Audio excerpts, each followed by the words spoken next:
So, hey, Professor, my name is Saurabh Kaki, and today Michelle and I are going to talk about the crash of 1929 and what triggered the agenda, the regulators. We're all going to discuss about these things in this video presentation. So let me share my screen first. Um,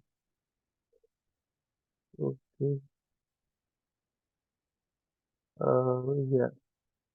So, what was the causes of the crash? So during a time of great hope and prosperity in the 1920s. Our families were doing very well, and new technologies like cars and phones were becoming very more common in 1920s. Regular people were also investing in stocks and bonds using borrowed money, made possible by new service offered by brokerage houses and investment trusts. People will pay a small part of the stock price and borrow the rest. The money borrowed floated in the stock market, causing a stock price to rise. Okay, so however, not everyone was optimistic about the raise. The Federal Reserve, a central bank system, was skeptical. Many of its users believed that the speculation in the stock market was diverting resources for more productive use, like commerce and industry.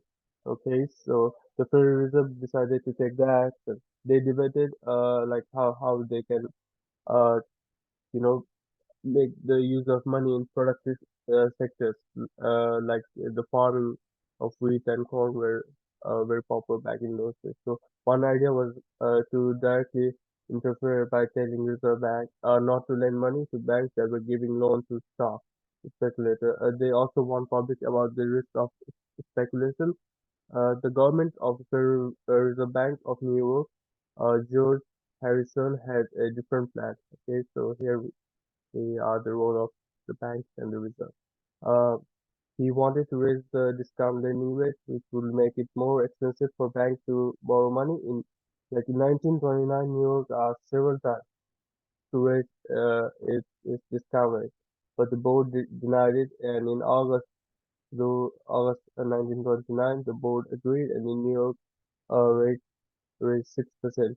However, this increase had unintended consequences. It caused other countries to raise their interest rate, leading to the global recession. Okay. Despite these chances, the financial boom continued. The Federal Reserve was very concerned, especially as commercial banks kept lending money to speculators. In September 1929, stock prices went up and down. With sudden drops and recoveries, some financial leaders like Charles E. Maxwell encouraged people to keep buying stocks. Okay, so in October, Michel and uh, other bankers tried to boost confidence by buying shares at high prices, but it eventually failed. Okay, so investors started selling rapidly, causing stock prices to free fall. Okay, so there were no buyers in in the market price. So money that left uh, the stock market went to the New York City's uh, commercial banks.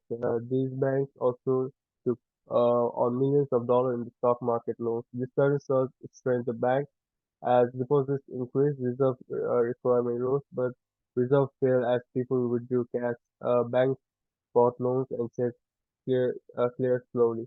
This left many banks temporarily short of reserve. Okay, so to ease the strain, the New York Fed took action. It bought government securities, lent money to its discount window, and lowered the discount rate. It assured banks that it would provide the reserves they needed. This action increased total reserve in the banking system, helped banks in New York City stay open during the crisis.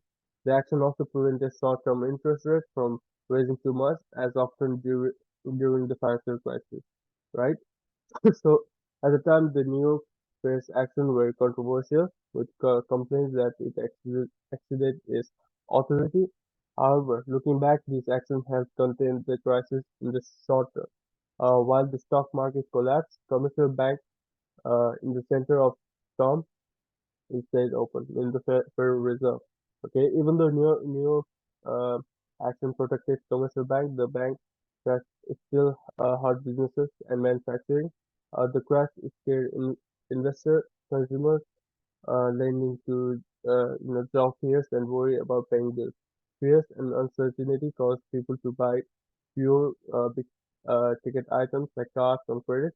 Companies like Ford Motors saw demand drop, leading the production slowdown as workers lay off. So that eventually causes the unemployment rate to rise, and the economic downturn that started in the summer of 1929, it got worse. Okay, so while the impact of 1929 crash on economic activities lessened after a few months, by the fall of 1930, economic recovery seemed possible. However, problems in another part of financial system turned what might have been a short recession into the longest and the deepest depression in U.S. nation's history. Right. So the lessons learned by the Federal Reserve leaders and the general public are like buying and holding is, investing is not a sure bet. Okay, so every people, from a farmer to a barber, were buying stock without knowing about stock. The buy and hold scheme was very popular at the time. So that is now not how a person should invest in stock. Okay, so paying big premium for growth is risky. Okay, so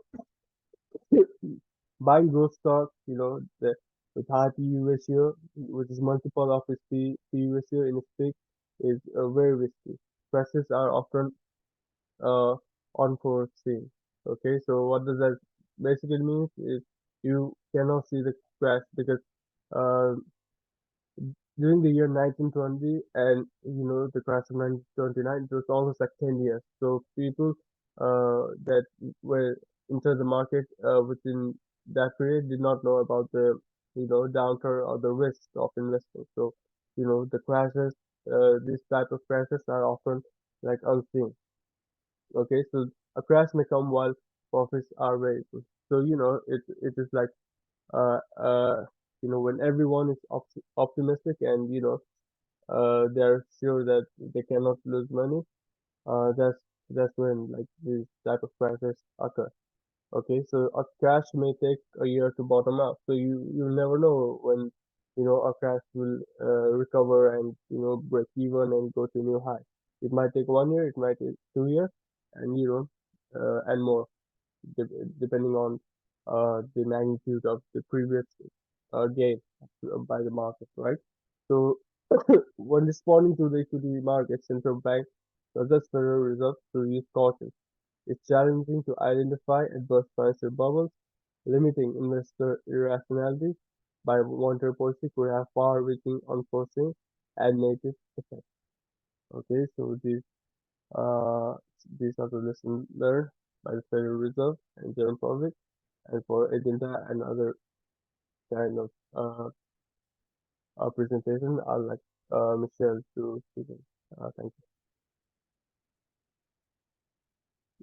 you.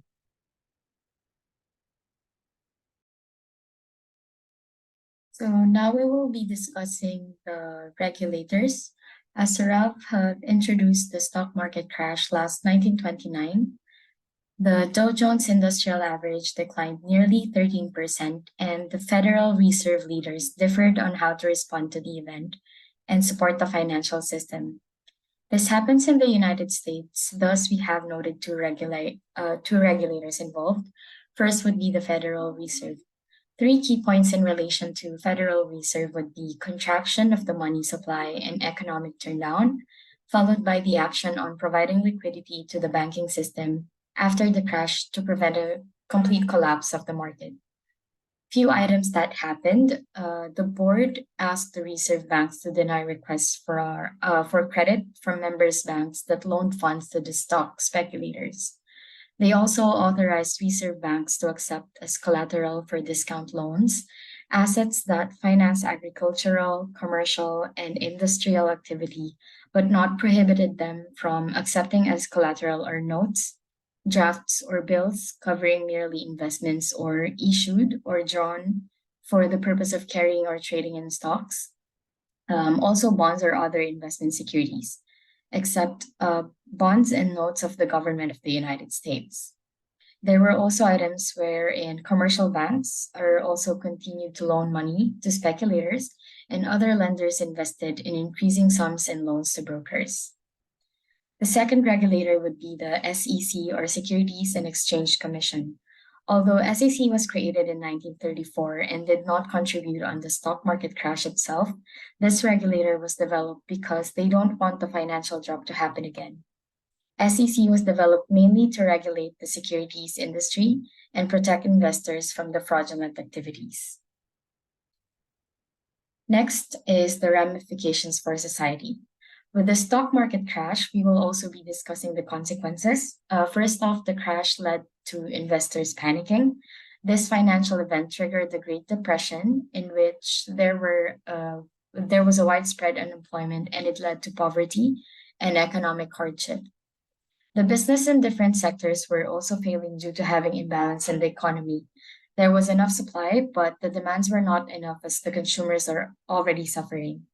It is also during the Great Depression as well when the government provided relief, recovery, and reform programs.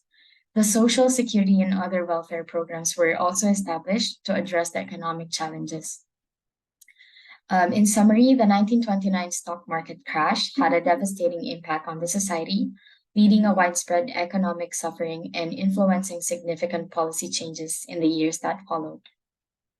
So those are everything regarding the stock market crash of 1929. These are our references, and thank you so much for listening.